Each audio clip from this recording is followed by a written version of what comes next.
জঙ্গলে থাকতো একটা হরিণ, যে একদম শান্ত স্বভাবের ছিল। কোনো ঝগড়া তার পছন্দ হতো না। কিন্তু জঙ্গলের অন্য সব প্রাণীরা তাকে নিয়ে হাসি ঠাট্টা করতো, তাকে দুর্বল ভাবতো। একদিন জঙ্গলে খুব ঝড় বৃষ্টি শুরু হলো। জঙ্গলে গাছগুলো ভেঙে রাস্তা অবরুদ্ধ হয়ে গেল।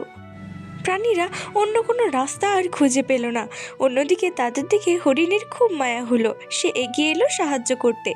সে বলল, বলছি ভাইরা, আমি তো জঙ্গলে অনেক জায়গায় ঘুরি, তাই একটা ছোট্ট পথ আমার জানা আছে। ওই পথ দিয়ে গেলে তোমরা একটা রাস্তা পাবে, সেখান দিয়ে গেলে তোমরা খাবারও পাবে।